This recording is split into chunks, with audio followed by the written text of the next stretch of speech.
കൂട്ടം തെറ്റിയ കുഞ്ഞു മാളികപ്പുറത്തിനും മുത്തച്ഛനും രക്ഷകരായി പഞ്ചായത്ത് മെമ്പറും നാട്ടുകാരും പോലീസ് ഉദ്യോഗസ്ഥരും.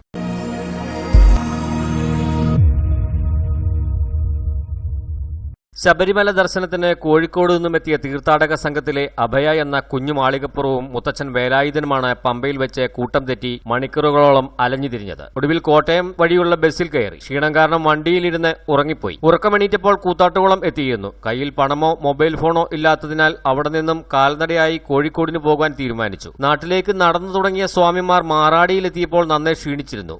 ഈ സമയം പള്ളിയിൽ പോയി മടങ്ങിയ തഴുത്തോട്ടം ബഷീർ എന്ന യുവാവ് കുഞ്ഞു മാളികപ്പുറമായ അഭയയെ കണ്ട് അസ്വാഭാവികത തോന്നി കാര്യങ്ങൾ തിരക്കിയപ്പോഴാണ് ശബരിമലയിൽ നിന്നും കൂട്ടം തെറ്റി വന്ന ആളുകളാണ് തങ്ങളെന്നും തിരിച്ചുപോകാൻ തങ്ങളുടെ കയ്യിൽ 200 രൂപ മാത്രമേ ഉള്ളൂ എന്നും പറഞ്ഞത്. അടുത്തുള്ള ചായക്കടയിൽ നിന്നും പലഹാരങ്ങളും ചായയും വാങ്ങി നൽകിയതിനു ശേഷം വാർഡ് മെമ്പർ ജിഷ ജിജോയെ വിളിച്ച് വിവരങ്ങൾ പറഞ്ഞു. വാർഡ് മെമ്പർ ജിഷയും മറ്റൊരു മെമ്പറായ രതീഷ് ചെങ്കോലിമറ്റം, മാറാടി മണ്ഡലം കോൺഗ്രസ് വൈസ് പ്രസിഡന്റ് ഉമ്മർ മക്കാർ എന്നിവർ ചേർന്ന് സ്ഥലത്തെത്തുകയും ഇവരെ പോലീസ് സ്റ്റേഷനിൽ ആക്കുകയും ചെയ്തു. തുടർന്ന് വെള്ളവും ഭക്ഷണവും നൽകി പോലീസ് ഇവർക്ക് വിശ്രമിക്കാൻ ആവശ്യമായ സൌകര്യങ്ങളും സ്റ്റേഷനിൽ ഏർപ്പെടുത്തി. മെമ്പർ ജിഷ കുട്ടിയുടെ അച്ഛനെ വിളിച്ച് കുട്ടിയും മുത്തച്ഛനും സുരക്ഷിതരാണ് എന്ന് അറിയിക്കുകയും ചെയ്തു. കുട്ടിയെ നഷ്ടപ്പെട്ട ഭിന്നശേഷിക്കാരനായ അച്ഛൻ സുരേഷ് മാനസികമായി തകർന്നിരിക്കുമ്പോഴാണ് തന്റെ മകളെ കിട്ടിയെന്ന വിവരം അറിയുന്നത്. ഉടനെ തന്നെ മറ്റ് സംഘാംഗങ്ങളെ കൂട്ടി പമ്പയിൽ നിന്നും മൂവാറ്റുപുഴ പോലീസ് സ്റ്റേഷനിലേക്ക് പുറപ്പെടുകയും രാത്രി 12ഓടുകൂടി സ്റ്റേഷനിൽ എത്തുകയും ചെയ്തു. അവശയായി കിടന്നുറങ്ങിയ മകളെ കണ്ട് അച്ഛൻ കെട്ടിപ്പിടിച്ച് കരയുന്ന കാഴ്ച കൂടെ നിന്നവരുടെ കണ്ണു നിറഞ്ഞു. പോലീസ് ഉദ്യോഗസ്ഥരും പഞ്ചായത്ത് മെമ്പർമാരായ